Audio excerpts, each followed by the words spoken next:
Boa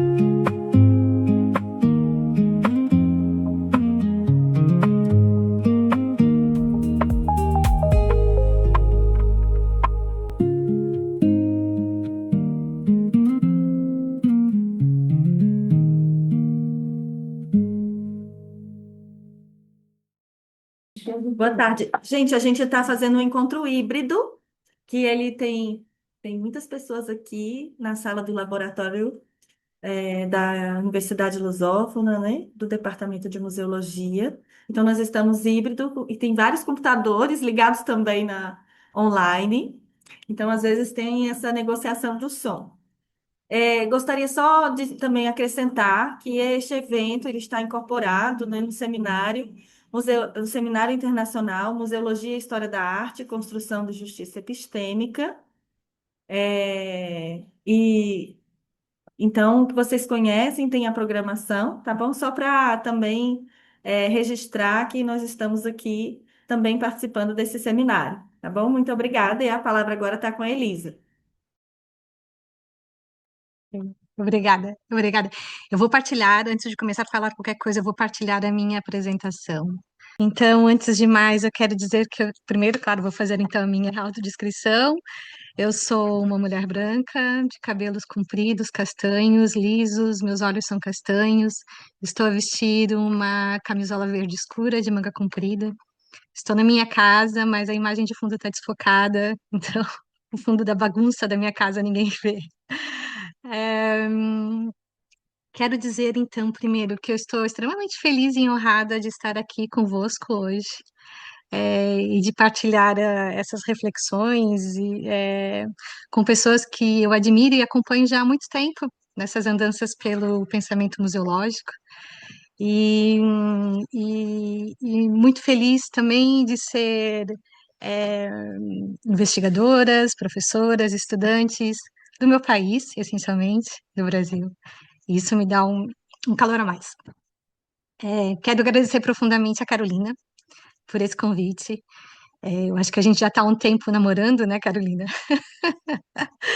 Esse encontro, estou tentando fazer esse encontro e quero agradecer muito, muito por essa oportunidade de estar aqui, então, e dividir convosco uma reflexão, na verdade é isso que eu disse, uma reflexão, um ensaio, que eu redigi sobre essa temática, as curadorias participativas e a construção da justiça epistêmica, num sentido muito ainda reflexivo e incipiente, tentando agrupar pensamentos que vou desenvolvendo ao longo das investigações que faço, mas que estão sempre muito dispersos, sobre essas questões e, e agrupá-los aqui nessa nossa conversa e reflexão. Então, o que eu preparei foi justamente esse ensaio, e eu vou basicamente lê-lo de uma forma bastante pausada, mas também tentando aqui fugir um pouco só da leitura e fazer uma apresentação também com slides no PowerPoint, certo? Entretanto, se vocês deixarem de me ouvir ou quiserem que eu repita alguma coisa, por favor, me interrompam e eu volto a ler e explicar ou explicitar melhor aquilo que vocês considerarem oportuno e necessário. Então, para essa reflexão, eu parto essencialmente de um interesse investigativo em pensar a crescente centralidade das práticas participativas nas políticas culturais, artísticas e patrimoniais, como uma parte de uma transformação mais ampla e estruturante, que vai além de uma simples inflexão metodológica ou de um reajustamento institucional face às exigências contemporâneas de inclusão.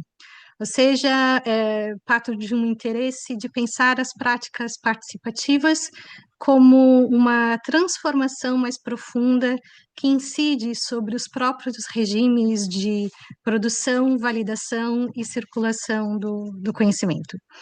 Esta transformação escreve-se num processo mais amplo de problematização das epistemologias dominantes, das estruturas de autoridade e das formas de legitimação que sustentam historicamente as instituições culturais modernas, que produziram não apenas exclusões materiais, mas também formas de silenciamento e de deslegitimação epistêmica.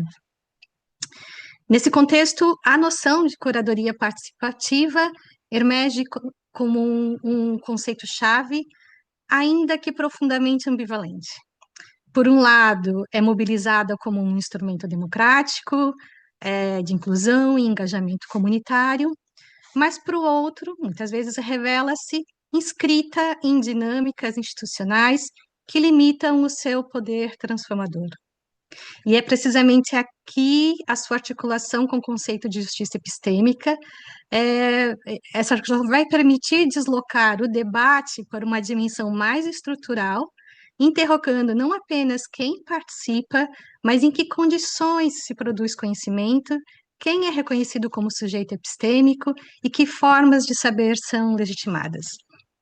Então, com essa comunicação, eu proponho um breve, porque vai ser breve, enquadramento teórico, interdisciplinar, para a discussão sobre a curadoria participativa e a construção da justiça epistêmica, articulando contributos do pensamento crítico-museológico, da teoria e crítica da arte contemporânea, dos estudos curatoriais e dos estudos críticos patrimoniais, os estudos críticos do patrimônio.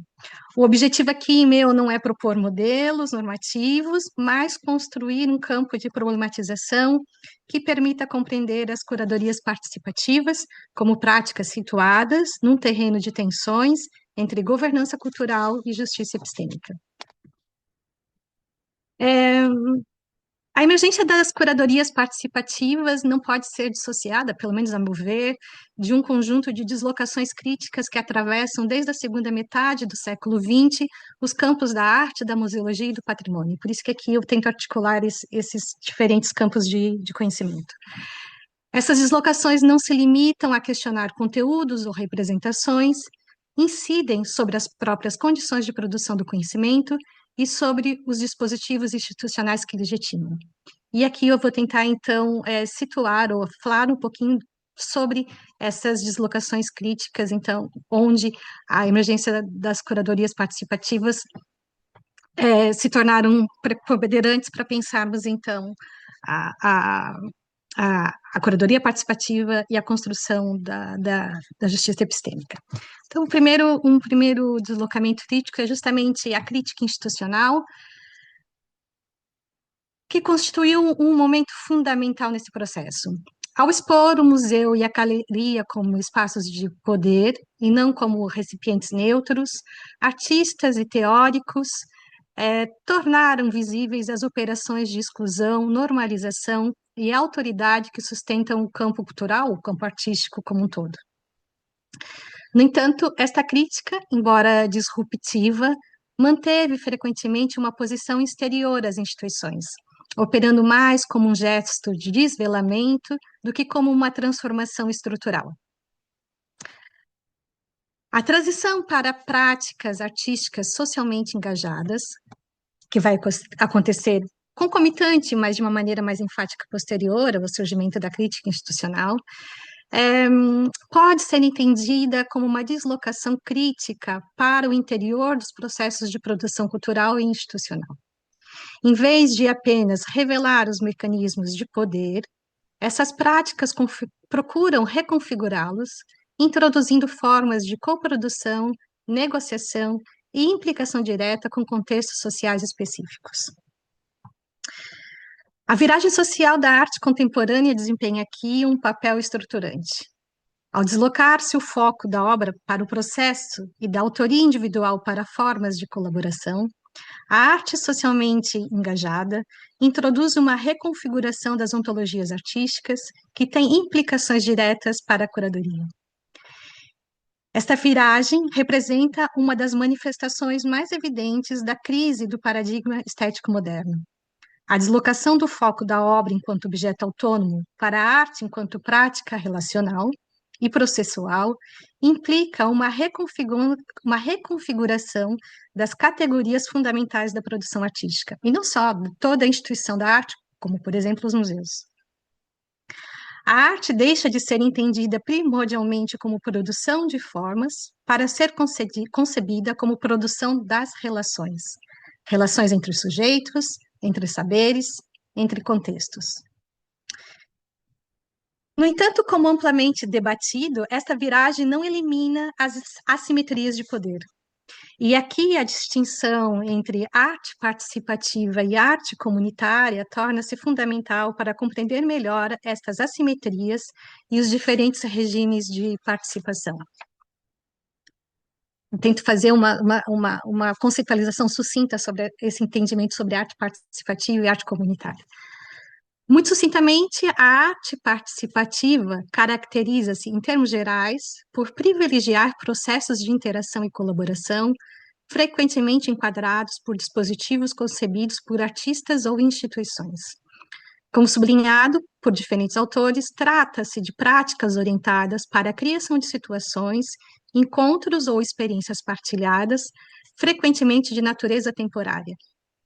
A participação ocorre, neste contexto, dentro de um enquadramento previamente definido, sendo o artista, ou a instituição, ou às vezes, no caso, o próprio curador, responsável pela estrutura do processo e pela sua inscrição no campo artístico.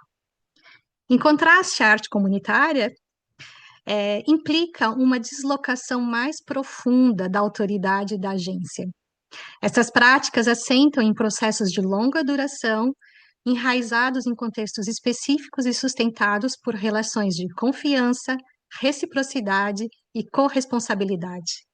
Ou seja, não se trata apenas de envolver participantes, mas de construir coletivamente processos que emergem das necessidades, desejos e conflitos das comunidades envolvidas. A centralidade desloca-se do projeto artístico para o processo social e da autoria individual para formas de construção coletiva. Esta distinção tem implicações fundamentais para pensarmos uma possível distinção entre a curadoria participativa e a curadoria comunitária, que exigiria uma reconfiguração mais profunda das temporalidades, das relações de poder e das condições de produção, introduzindo, assim, uma dimensão que ultrapassa a lógica de projeto e convoca uma ética da continuidade e da implicação. Em síntese, a distinção entre arte participativa e arte comunitária revela que a participação por si só não assegura uma redistribuição efetiva de poder. Pelo contrário, pode operar como um dispositivo estético que encena formas de envolvimento sem transformar as estruturas que a sustentam. A crítica à viragem social da arte tem sublinhado precisamente esse risco de instrumentalização. Os participantes são frequentemente mobilizados como recursos simbólicos dentro de dispositivos artísticos que permanecem organizados segundo lógicas autorais relativamente intactas. Neste enquadramento, a arte socialmente engajada configura-se como um campo de tensões entre estética e política. Se, por um lado, possibilita práticas de coprodução e abre espaço à experimentação social, por outro, encontra-se condicionada por enquadramentos institucionais e dinâmicas de mercado que tendem a reabsorver ou neutralizar o seu potencial crítico. E é justamente nessa ambivalência que reside a sua pertinência para pensarmos a curadoria, ao tornar visíveis as dificuldades e contradições inerentes à articulação entre participação e transformação estrutural. Paralelamente, tanto o pensamento crítico como a prática artística evidenciam que as iniciativas comunitárias são atravessadas por múltiplas tensões. Entre os ritmos das instituições e os tempos próprios dos processos sociais, entre as exigências de financiamento e a necessidade de continuidade e aprofundamento, entre a visibilidade pública e o trabalho relacional, frequentemente invisível, que sustenta essas práticas.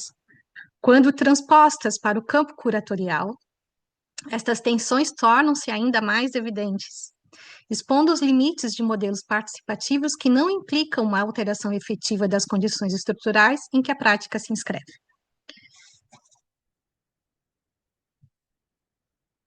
No campo dos estudos críticos do patrimônio, a participação emerge como resposta à crise do modelo patrimonial tradicional, centrado na autoridade institucional e na fixação de valores universais. A ideia do patrimônio universal, patrimônio mundial. Bom, a deslocação para uma compreensão do patrimônio enquanto processo implica reconhecer que este é produzido através de práticas sociais, negociações e disputas. A noção de comunidade aqui assume uma centralidade particular, mas deve ser compreendida de formas não essencialistas. Comunidades são formadas através de vínculos afetivos, práticas partilhadas, relações situadas, sendo atravessadas por conflitos e desigualdades. A participação, nesse sentido, não pressupõe comunidades pré-existentes, plenamente articuladas. Pelo contrário, pode espoletar processos de constituição comunitária. Essa perspectiva exige uma problematização mais profunda das próprias condições de produção, validação e circulação do conhecimento, produzido pelos processos patrimoniais, aqui incluindo a curadoria.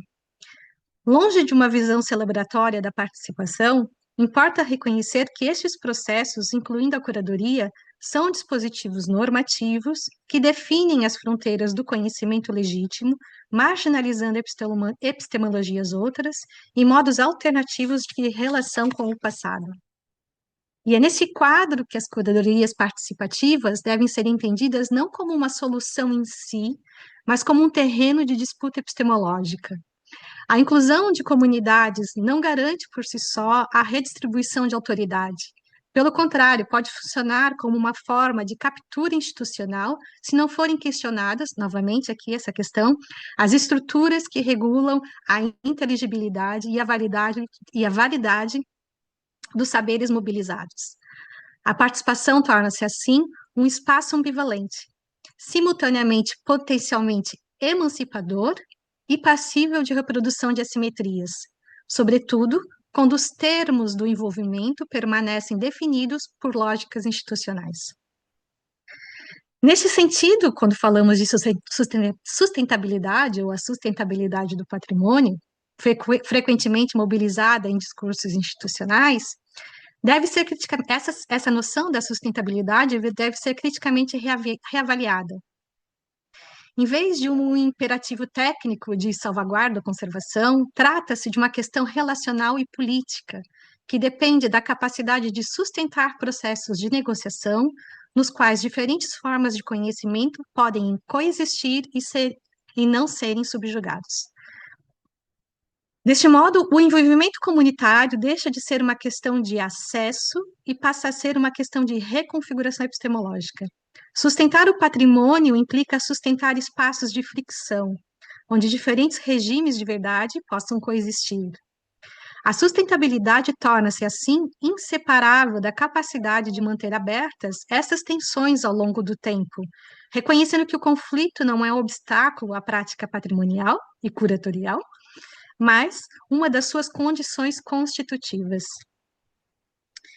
Neste horizonte, a curadoria participativa afirma-se menos como metodologia e mais como prática crítica, orientada para a redistribuição de autoridade e para a criação de condições em que múltiplas formas de saber possam não apenas ser incluídas, mas efetivamente moldar os processos patrimoniais e curatoriais.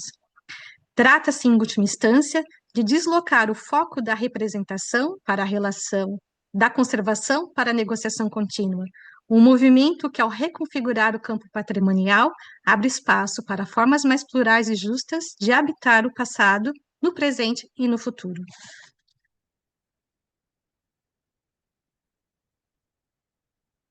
A expansão do campo curatorial nas últimas décadas não pode ser dissociada das transformações mais amplas identificadas pelos estudos críticos do patrimônio e da museologia. Neste contexto, a curadoria deixa progressivamente de ser entendida como uma prática técnica de seleção, classificação e exibição de objetos, para se afirmar como uma prática discursiva, relacional e intrinsecamente política, implicada na produção de regimes de visibilidade, conhecimento e valor. Este deslocamento é frequentemente conceitualizado através de três viragens interligadas, viragens epistemológicas, podemos dizer assim, no campo da curadoria. A viragem ética, a viragem educacional e a emergência da curadoria como cuidado,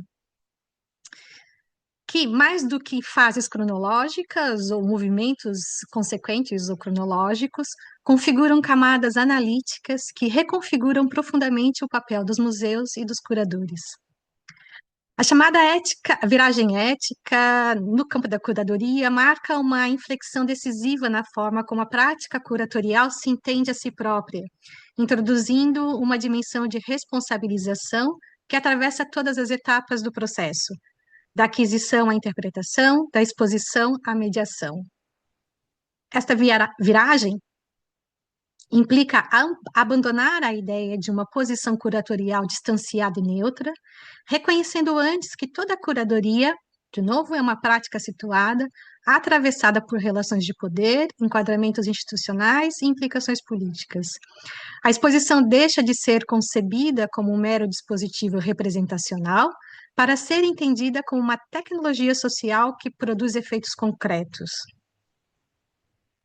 Nesse sentido, a ética não se apresenta como um conjunto de normas externas ou códigos de conduta a aplicar, mas como uma prática contínua de implicação crítica.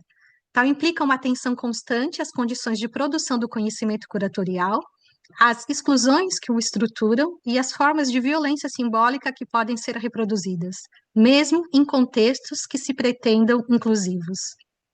A curadoria torna-se, assim, um exercício reflexivo que exige posicionamento, assumindo que toda escolha curatorial tem consequências sociais e políticas. Paralelamente à viragem educacional, reconfigura a exposição como um espaço pedagógico, expandindo, deslocando o foco da transmissão de conhecimento para sua coprodução. Inspirado pelas correntes de pedagogia críticas, este movimento aproxima a curadoria das práticas que valorizam o diálogo, a reflexividade e a participação ativa dos públicos. Assim, a curadoria passa a operar como uma forma de prática educativa que não se limita à mediação, mas estrutura a própria concepção das exposições enquanto processos abertos de aprendizagem. Neste enquadramento, o público deixa de ser concebido como destinatário passivo e passa a ser entendido como coprodutor de significado. Contudo, esta pedagogização da curadoria não está isenta de tensões. Por um lado, pode abrir espaço a formas mais horizontais e plurais de produção de conhecimento, por outro, pode funcionar como um dispositivo sutil de governação, onde a participação é enquadrada e instrumentalizada segundo lógicas institucionais. A promessa de emancipação associada à viragem educacional deve, assim, ser lida criticamente, tendo em conta os modos como a autoridade continua a ser distribuída e regulada. É nesse cruzamento entre a ética e a pedagogia que emerge com particular força a noção de curadoria como cuidado, recuperando a dimensão etimológica do curar e cuidar, tratar, sustentar.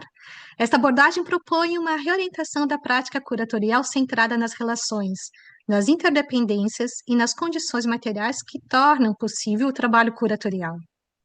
Contudo, o cuidado não deve ser entendido apenas como uma disposição afetiva, mas como uma prática ética e política que implica responsabilidade, atenção e compromisso com os outros, humanos e mais do que humanos. Aplicada à curadoria, essa perspectiva implica deslocar o foco do objeto para as redes de relação que a exposição mobiliza, sustenta ou, por vezes, negligencia. Trata-se de reconhecer que exposições não são apenas assemblagens de coisas, mas ecologias complexas de pessoas, saberes, afetos e infraestruturas. A curadoria como cuidado introduz, assim, uma ética do encontro que recusa a neutralidade e assume a implicação, enfatizando a necessidade de responder às vulnerabilidades, desigualdades e assimetrias que atravessam o campo museológico. Ao mesmo tempo, essa abordagem torna visíveis dimensões frequentemente invisibilizadas nas práticas participativas. O trabalho relacional contínuo, as temporalidades longas necessárias à construção de confiança e as condições materiais, muitas vezes precárias, que sustentam a colaboração. Nesse sentido, a curadoria do cuidado constitui também uma crítica às formas de participação extrativa, em que comunidades são mobilizadas de forma pontual para legitimar projetos institucionais sem que haja um compromisso duradouro ou uma redistribuição efetiva de recursos e de poder. Ao enfatizar essas dimensões, a curadoria como cuidado desafia as lógicas institucionais orientadas para a produção de eventos efêmeros e resultados imediatos, propondo em alternativa uma prática mais lenta, situada e responsável. Mais do que uma metodologia, trata-se, novamente, aqui de uma ética relacional que reconfigura o próprio entendimento do que significa curar, não apenas selecionar e expor, mas sustentar, reparar, manter relações ao longo do tempo.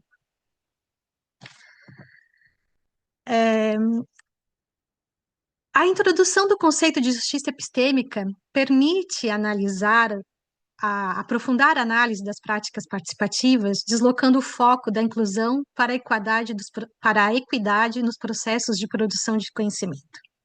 A justiça epistêmica manifesta-se quando certos sujeitos são sistematicamente descredibilizados enquanto fontes de conhecimento ou quando não existem recursos interpretativos para compreender as suas experiências.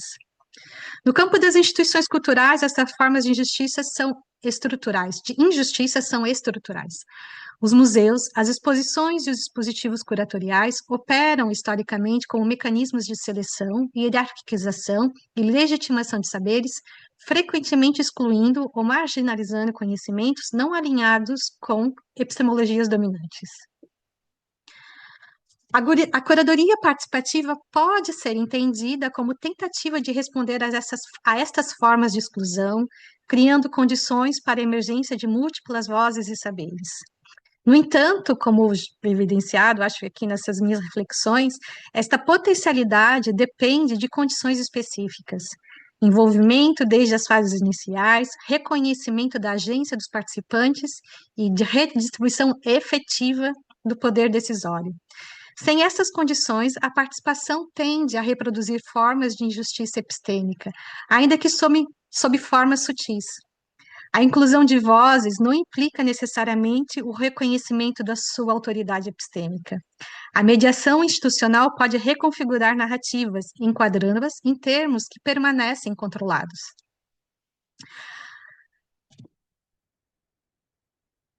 A curadoria participativa pode funcionar como espaço de experimentação dessas ecologias que surgem a partir do momento que assumimos uma abertura no campo das epistemologias dentro do museu e associando aqui com o pensamento decolonial e com as ecologias dos saberes. Ou seja, a curadoria pode participar ou pode funcionar como a curadoria participativa pode funcionar como espaço de experimentação dessas ecologias, mas apenas se for capaz de desafiar as suas próprias condições institucionais.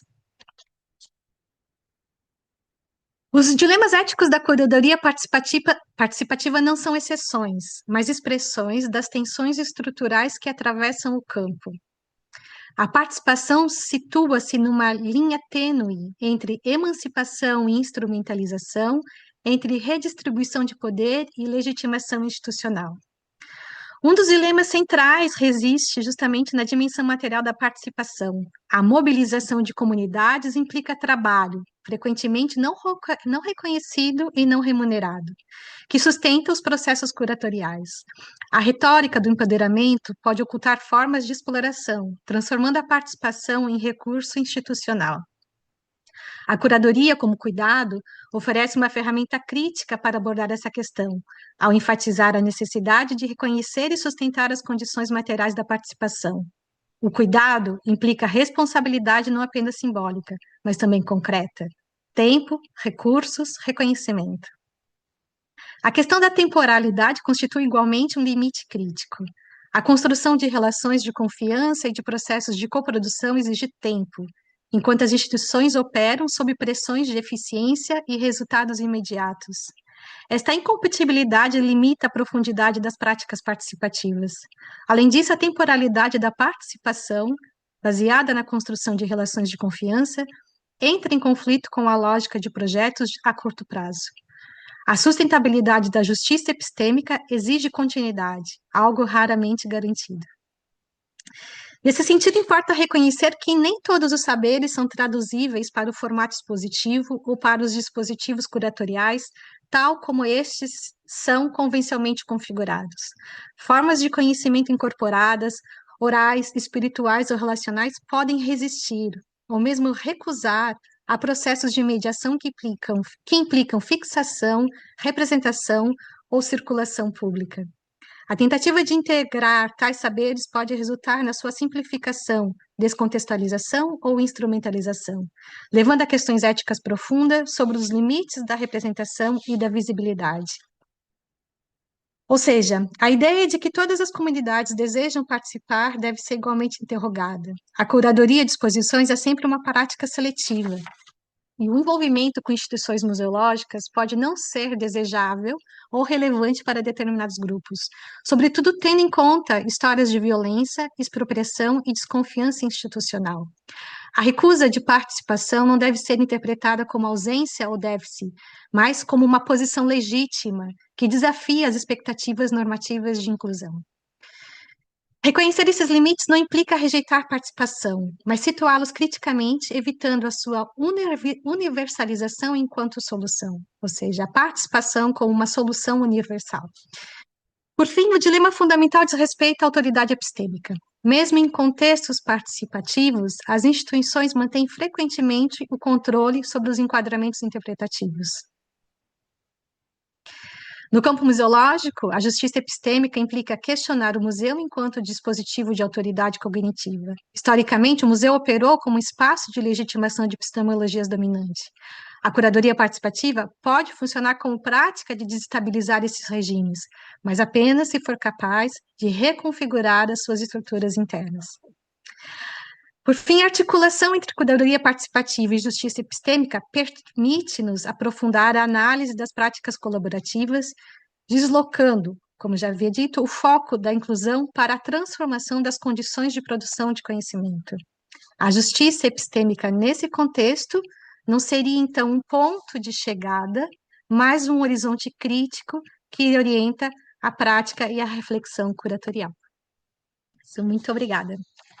Acho que é muito importante esse diálogo, porque justamente aqui a gente está trabalhando com a relação entre a museologia e a história da arte e a construção da justiça epistêmica. E o seu trabalho é uma referência para pensar, né, justamente essa relação do campo dos artistas e como que os artistas, né, quebram a hegemonia do historiador da arte. Então, se a gente está falando de museologia e história da arte, aqui nós queremos entender também como que a museologia opera uma transformação na construção da própria história da arte, né? Então, se na sua pesquisa, né, sobre a musealização da arte contemporânea, a gente entende ali a análise do papel hegemônico do historiador da arte, né, institucional, e o papel dos artistas, no questionamento desse papel hegemônico. Aqui, a partir da museologia, a gente, e também você fala isso no seu trabalho, né, na sua tese, sobre a relação horizontal entre história da arte, artistas e públicos, né? E como que a museologia e a pesquisa museológica ela interfere na pesquisa museal e produz uma transformação na história da arte. Então, todas essas questões que você colocou, né, são extremamente importantes, né, e teóricas do campo das transformações da curadoria. E aqui é justamente, digamos que você está pensando, né, do campo institucional, dos museus normativos, e como que essas propostas, nesses museus normativos, podem gerar um espetáculo da participação, por exemplo, não é? Porque a participação pode ser utilizada como um recurso, inclusive de mídia e de marketing, né? E como que isso pode afetar as perspectivas democráticas e também, a partir dessa análise, né, dessa curadoria participativa, a partir da relação entre arte participativa e arte comunitária, a gente entendendo que justamente a sociomuseologia, a museologia social, as museologias insurgentes, é desse campo epistemológico, da museologia que a gente chega no museu normativo. Desse lugar de produção de conhecimento, de riqueza e de transformação que contribui para a transformação. E aí, se existia esse lugar hegemônico do historiador da arte, a gente é, a partir da museologia, a gente quebra essa estrutura, né, de autoridade. Então, a ideia é um pouco pensar a partir disso, não como uma única solução, como você colocou, né, porque a gente tanto tem que entender que a possibilidade de participação, ela não é a única resposta para, né, para a gente construir a justiça epistêmica ou para a gente transformar essas instituições. É, e também que não existem só uma forma de participação ou um nível de participação, né? Nesse regime de participação, há muitas possibilidades da gente participar.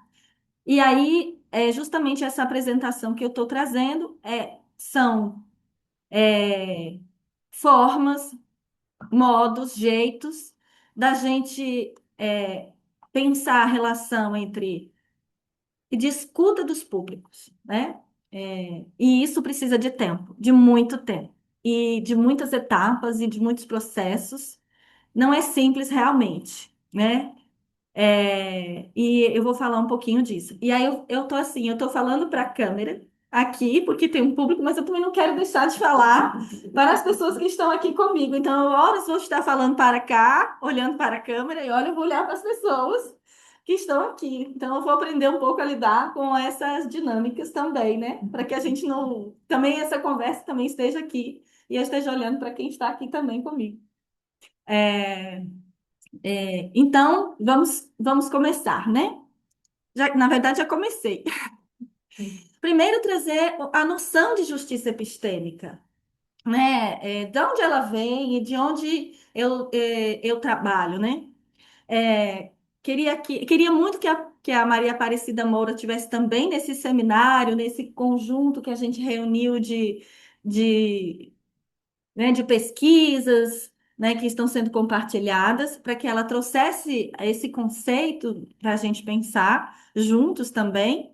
Mas então trago ela aqui, fazendo referência, né, à pesquisa dela. Ela é professora da UFMG,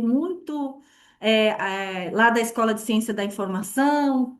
E ela está muito envolvida com os saberes tradicionais, com os mestres da cultura, e trabalha com esse conceito de justiça epistêmica. É, no texto Justiça Epistêmica e Organização do Conhecimento, Perspectivas Críticas, ela traz uma referência a esse livro da Miranda Fricker, ela e outros autores, a Rosana Matos e o Pablo Gomes, a esse livro Injustiça Epistêmica, que tem a ver também com o mundo dos algoritmos e da inteligência artificial. E aqui ela cita no texto, né? Esses estudos são resultados das reflexões sobre os desdobramentos da colonialidade e da injustiça epistêmica na distribuição da economia da credibilidade em processos de produção e de circulação do conhecimento. Para Fricker, a injustiça epistêmica é uma prática que incide sobre a economia da credibilidade e consolida-se em torno da injustiça testemunhal e injustiça hermenêutica.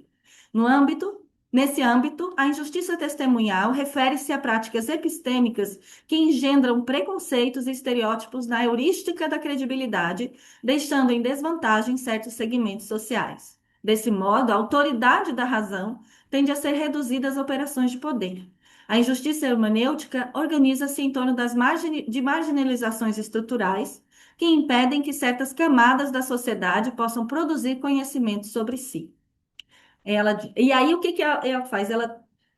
Ela toma a injustiça e diz, mas aí diz, é preciso fazer a justiça, construir a justiça. E o que é construir justiça? Aí ela diz, a justiça epistêmica busca valorizar, e aqui é a Maria Aparecida Moura e os outros autores, a justiça epistêmica busca valorizar diferentes formas de produção de conhecimento, reconhecendo a importância da diversidade de perspectivas e experiências na construção do saber.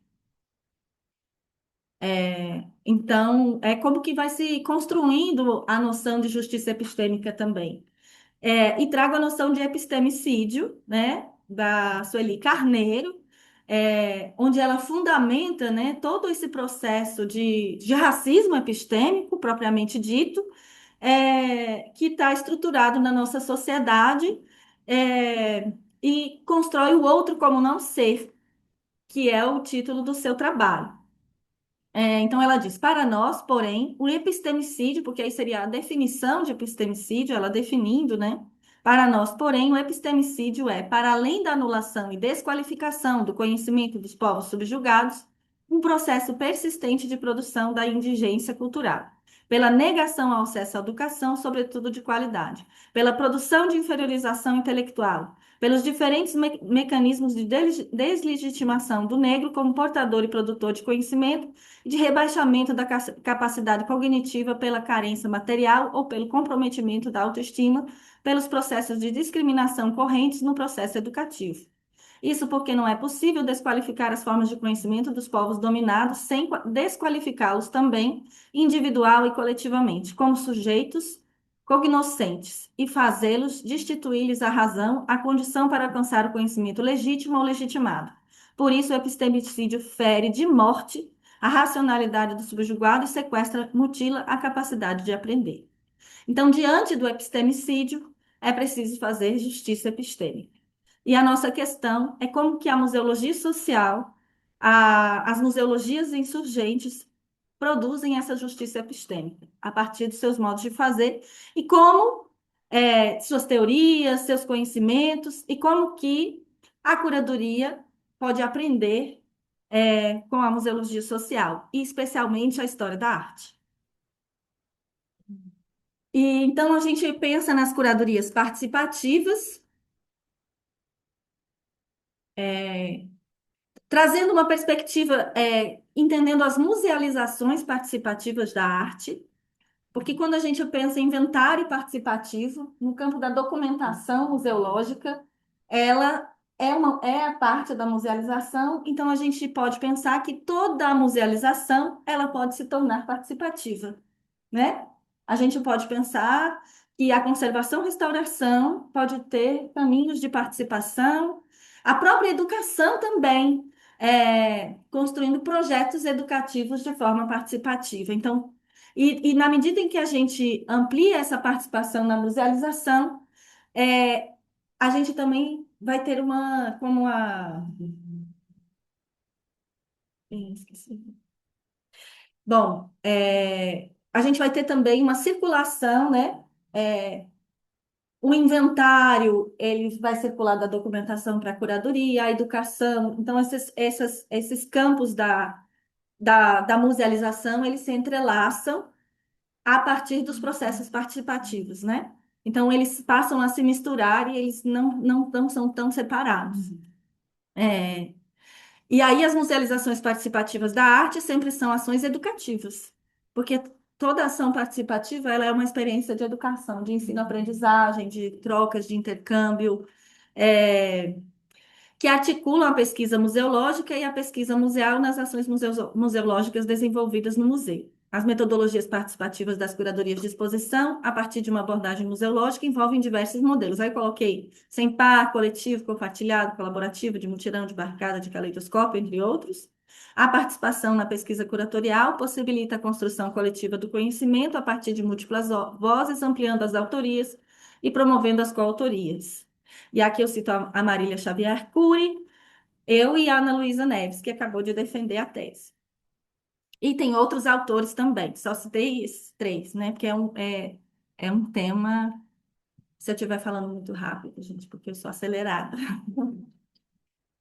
É, então a gente vai, para a gente pensar justamente essa questão que a Elisa trouxe, dessa necessidade de tempo, de pensar que nesse tempo, o que que a gente faz nesse tempo, como que a gente elabora essa construção participativa, porque não é qualquer participação, né?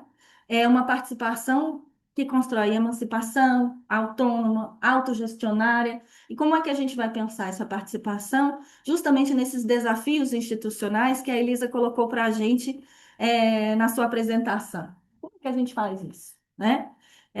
E como que a gente experimenta. E realmente, né, nem todos os museus estão dispostos e estão abertos a acolher as possibilidades de participação, justamente porque elas envolvem comprometimento, elas envolvem uma construção de relação com as pessoas, e principalmente de vínculo, porque na medida em que eu sempre falo que o Bourdieu falava estudou a frequência ao museu, né? E ele falava que existia visitar o museu, que era quando a pessoa ia uma vez na vida, frequentar o museu e que para frequentar o museu a pessoa construía esse hábito, porque a família construía esse hábito cultural, né?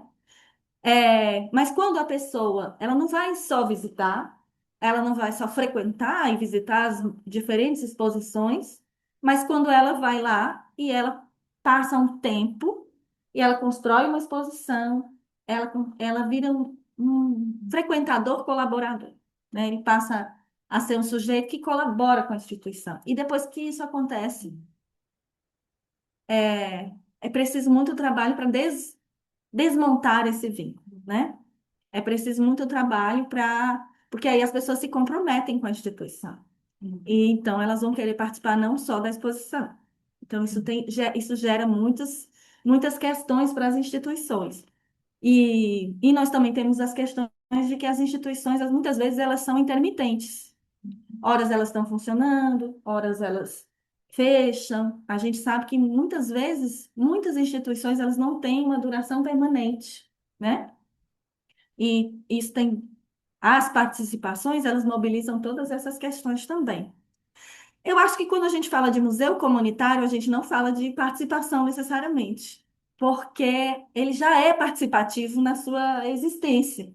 Ele nasce de uma experiência comunitária, coletiva e de um desejo democrático de participar e construir a história e estar inserido na história. Ele nasce da luta, né? Então, essa experiência de participação, muitas vezes, é um chamado para esses museus normativos.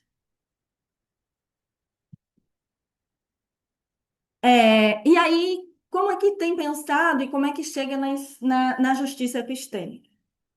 É, como é que é isso? Como é que tem funcionado essas experiências?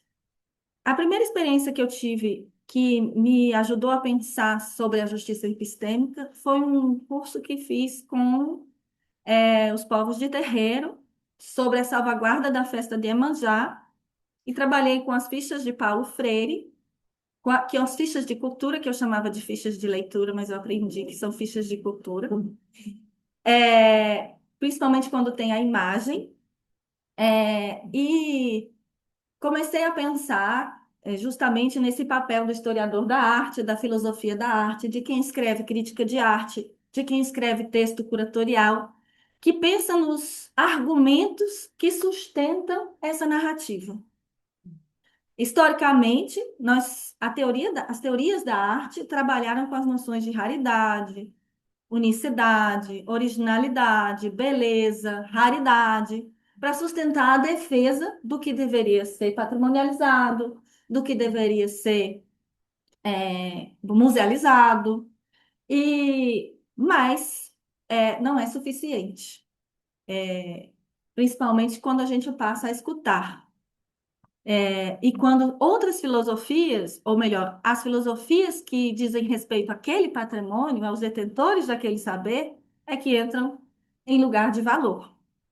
Então, nessa experiência com as fichas de Paulo Freire, entendi que elas são importantes porque comecei a pensar que quando o Paulo Freire fazia o processo de alfabetização, ele estava fazendo inventário porque ele tinha um processo de escuta, de levantamento de palavras, e a partir desse levantamento de palavras eram selecionadas algumas palavras, e essas palavras elas se transformavam nessas fichas de cultura. Se pedia um artista para fazer a imagem e se destacava a palavra para o processo de alfabetização de adultos.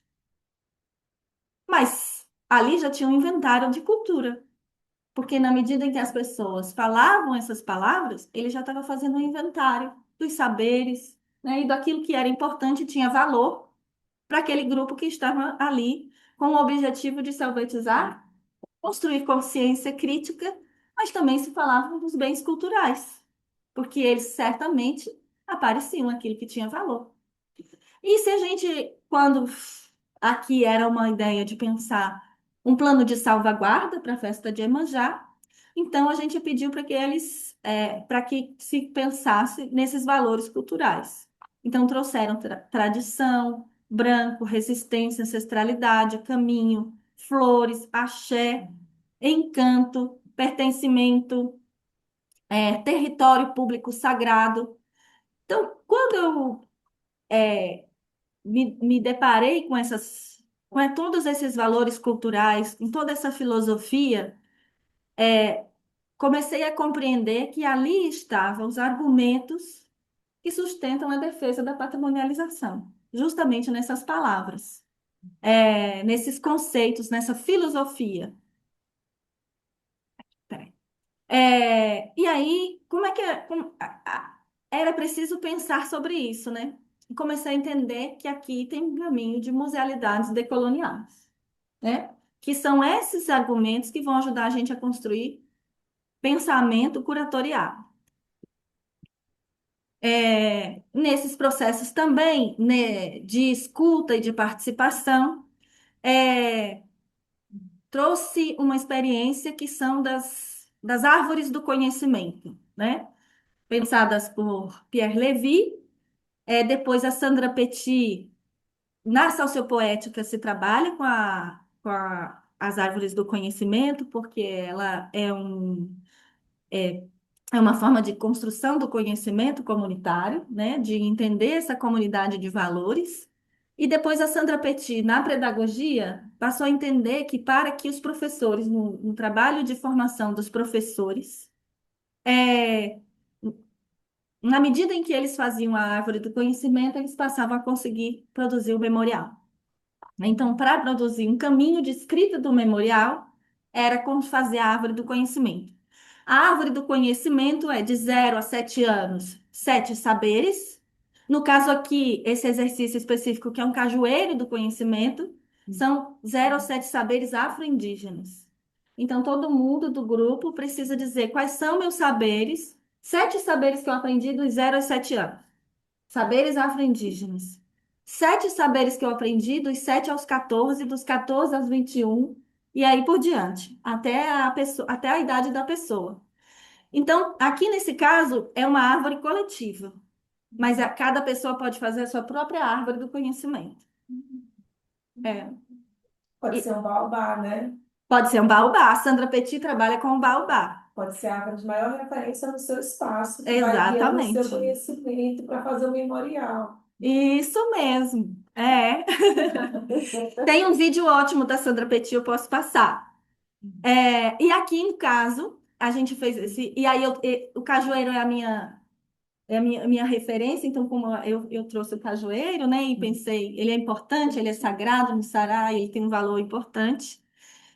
Então, aqui, as pessoas depois que fazem esses 0 a 7 saberes, né, de 0 a 7 anos e tal, precisam dizer se esses saberes são de raiz, se são de tronco, se são de galho, se são de fruto, se são de folha, e tem que colocar os 0 a 7 saberes de céu, que são 7 saberes que eu ainda quero aprender,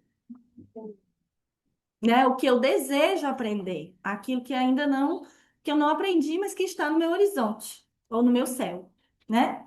E aí você precisa definir por que esse sabor sabor é ótimo. Por que esse saber é porque tem caju aqui. Por que esse saber é de raiz? E por que eu escolho ele na raiz? Por que eu escolho no cajueiro, né, no fruto? Então, você vai explicando. E no caso aqui, como é uma árvore coletiva, as pessoas vão colocando esses saberes, conversando, e a gente vai construindo um repertório comum de valores culturais. E também as pessoas vão dizendo: nossa, quantos saberes afro-indígenas eu tenho e eu nunca tinha parado para pensar. E isso é fantástico, né? Assim, então a gente traz aqui, nesse caso específico, era o que nos interessava, então fizemos esse exercício. E é riquíssimo, isso transforma o grupo assim também, é uma experiência muito legal. Aqui é uma outra experiência que a gente fez no Museu de Arte da Universidade Federal do Ceará. Fizemos uma oficina de sociopoética, onde os visitantes visitaram um acervo que estava exposto e tinha muitas obras expostas, era uma exposição com muitas obras. Então, eles tinham que marcar nas obras de arte as palavras de referência, em tentar identificar. Isso aqui é um dos exercícios, tem um processo longo até chegar nesse momento. Então começam a olhar e aqui é um conjunto de palavras que vão entendendo como musealidade presente ali naquela exposição. Então a gente tem firmeza, tem rebrotar, tem luta, mutirão, cerca, fome. Então, assim, todas essas palavras que foram levantadas, mas quem está fazendo o levantamento desse repertório cultural não é o curador, mas é o grupo. E nessa experiência, ao final, né, eles criaram um corpo curador, que foi o Repescuradim. E o Repescuradim, depois eles disseram que era esse curador coletivo. E o Repescuradim, depois eles fizeram uma entrevista com o Repescuradim. E tem um desenho do Repescuradim, eles desenharam, assim, é belíssimo. Que é esse curador coletivo, né? Então tem a forma dele e tudo isso. Ou dele, na verdade, o repescuradinho é dele. É, então aqui a gente vai construindo esse mapeamento, identificando essas musealidades, e é a partir delas que aí a gente vai produzindo a forma de pensar a curadoria. Aqui é uma outra maneira, né, a relação das fichas de cultura de Paulo Freire e os atlas do Warburg. Aby Warburg, né, um historiador da arte, que nos ajuda a pensar a partir das imagens de montagem e desmontagens de imagem. Então, aqui é uma curadoria de caleidoscópio, uma das modalidades onde é possível fazer essa curadoria, que é uma curadoria efêmera, onde a gente faz justamente as fichas. Aqui são as fichas de cultura do Paulo Freire. E essas fichas de cultura a gente movimenta a partir do círculo. Por que que que a curadoria de caleidoscópio? Porque cada vez que a gente monta as imagens, cada vez que a gente junta e separa essas imagens, a gente forma novas imagens de conhecimento, novas leituras de mundo. E aí a gente pode ser ad infinitum essa mistura de imagens. E as pessoas falam, e esse processo de construção é também, você escolher um conceito para aquela obra de arte, mas você também pode pedir para grupos. Nesse caso aqui, por exemplo, é uma experiência onde eu escolho duas imagens, né? Cada pessoa escolhe duas imagens, uma onde eu escolho e a outra onde eu peço para um grupo de amigos, para uns familiares, escolherem a imagem. Cada um escolhe uma palavra, depois eles têm que chegar a uma palavra comum. Então, são dois momentos. Então, aqui a gente traz quem está na roda, mas seu grupo de afetos, de afinidade, que também pensou essa palavra junto com você. E você vem para essa roda e aí se conversa sobre arte. Aqui, a partir de uma forma de falar de arte, que é. Eu acho que o coisinho está ali.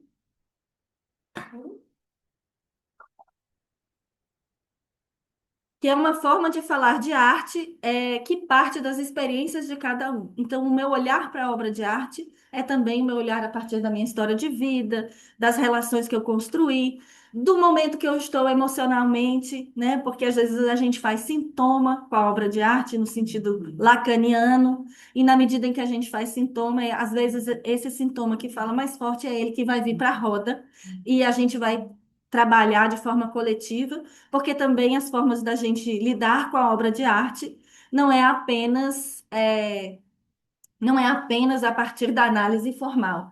A análise formal e a Escola de Viena é apenas uma das historiografias da arte, né? A gente tem também uma amplitude e aqui a gente está trazendo essa perspectiva decolonial também, que é eu escrevo sobre a obra de arte, eu falo sobre ela, articulando a minha vida, a experiência comunitária, porque na medida em que eu compartilho isso no coletivo, O jeito que eu olhava a obra de arte se transforma na medida em que eu me encontro com a outra pessoa. E essa é uma curadoria efêmera, porque você pode fazer um múltiplo dela. Você pode imprimir essas fichas, emplastificar, colocar numa caixinha, e ela pode ser levada para vários lugares. Você pode fazer várias delas também, e elas podem ser experimentadas por outras pessoas. Aqui a gente pode também escrever, a partir desse conjunto de palavras, escrever um texto que apresenta essa exposição, e aí essa exposição pode ser a duração dela é a duração do encontro. Da mesma forma que a gente joga um baralho, que a gente joga um tarô, a gente conversa sobre obra de arte. Então, aqui também é um exercício de uma escrita que ela vem da relação que eu construo com a obra de arte, né, e das minhas referências culturais. E aí aqui eu trago a relação das referências culturais, porque a noção de referência cultural é genuinamente brasileira e já está imbricada nas políticas nacionais de patrimônio cultural, sendo particularmente importante para o desenvolvimento da parte voltada ao patrimônio cultural de natureza imaterial. Ela se consolidou no vocabulário institucional do IFAM ao longo de 4 últimas décadas, nomeando setores e programas, aparecendo no contexto da Constituição de 1988 e qualificando um dos principais instrumentos de identificação de bens culturais do IFAM, o Inventário Nacional de Referências Culturais. Acredito que o potencial do INRC, do Inventário Participativo da Educação Patrimonial, bem como de qualquer trabalho dedicado à identificação de referências culturais compreendidas como aqueles valores e significados atribuídos por diversos grupos sociais aos bens culturais, está no fato de que esse tipo de ação institucional tem sido marcada por abertura ao diverso. Um elogio à criatividade e à inventividade dos grupos sociais que, espalhados por periferias, centros históricos, florestas, quilombos, pequenas cidades e tantos outros lugares expressam suas culturas, formando a diversidade pulsante e, por vezes, conflitante, que marca o que podemos compreender como cultura brasileira. Esse trabalho é do Pedro Clairaut, é a dissertação dele de mestrado, mas ele também vai mostrar que essas referências culturais, que são essas comunidades de valores que são identificadas ou que são dialogadas, no campo do patrimônio imaterial, muitas vezes elas não aparecem nos pareceres. A noção de referência aparece, mas o que é a referência? Qual nome tem essa referência? Como a gente escuta, né? A ancestralidade como referência. Então, ele vai dizer que muitas vezes, ao longo das análises que ele fez do parecer, vai recair novamente, principalmente na noção de autenticidade, de originalidade. Essas noções da filosofia e das teorias das artes, elas acabam ainda predominando os argumentos em defesa do campo do patrimônio, elaboradas ao longo desses anos, né, no período em que ele analisou. Então, a gente começou a compreender que a partir da identificação dessas referências culturais, a gente podia elaborar esse vocabulário. E aqui eu trago um exemplo, eu já falei bastante, né? Eu sou super fã da Renata Bittencourt, né, que escreveu esse texto, Painting with Mandinga, onde ela traz a noção de mandinga como valor de musealidade. Então ela fala, mas a capoeira não é apenas sobre potência, é também sobre graça, ritmo, tempo. Quando olhamos para essa figura proeminente na pintura, com seus olhos fechados e o corpo erguido contra o céu, podemos pensar também no aspecto da capoeira conhecido como mandinga. Difícil de traduzir, essa qualidade inata é uma fonte de poder, conhecimento e proteção, manifestada pelos melhores praticantes. Aqui, os olhos fechados do homem parecem acessar algo situado para dentro, enquanto seu corpo exibe externamente ginga. Enquanto isso, sua boca, cantando com o resto do grupo, mostra que ele está totalmente conectado ao que acontece no circo. Em um documentário de 2005, feito por Lázaro Faria, os mestres da capoeira usam suas próprias palavras para tentar explicar o que mandinga pode significar. Mandinga é algo que um jogador tem sorte de nascer, com Mestre Alabama. Mandinga é o conhecimento do invisível, Mestre Bola 7. Mandinga é a alma do jogo, Mestre Camisa. Mandinga é a atração da capoeira. É mentira permanente. é a intangibilidade de um jogador de capoeira que parece mágica, mestre Decânia. Mandinga é saber como viver, como fazer muito do nada. É saber entrar e sair das situações, mestre Cobra Mansa. Todas essas definições são sobre um tipo de sabedoria não normativa, que está enraizada no corpo. Dependente da alma, desafiadora da linguagem, esse tipo de conhecimento não foi rejeitado apenas na história ocidental e da arte, mas pelas tradições ocidentais em geral. Maria Auxiliadora foi uma mestra em traduzir experiências que haviam se tornado invisíveis ou que eram, e em alguns casos ainda são, desconhecidas e reconhecidas ao chamado olho cultivado. Então, aqui eu acho esse o mais belo exemplo de como a gente traduz uma noção que vem da capoeira para uma obra de arte e identifica um valor de musealidade, que é a mandinga. Sim.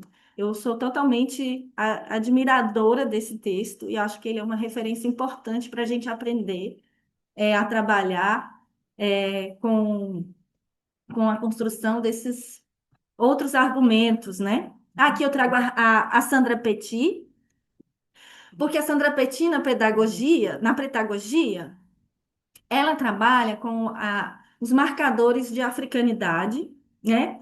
E justamente a partir da árvore do conhecimento, a partir de outros dispositivos que ela utiliza na identificação, ela está justamente fazendo para a educação um mapeamento desses saberes para que eles sejam trabalhados no campo da educação. Então, esses marcadores também interessam a gente, para a gente pensar esse repertório que ela está construindo, para que a gente possa pensar essas musealidades. E eu trouxe aqui um exercício de participação na relação com a história da arte, que são as fichas de organização e referência para pesquisa curatorial, onde tem elementos da historiografia da arte, mas ele é uma ficha é, porque a história da arte, né, a gente viu que era um saber hegemônico.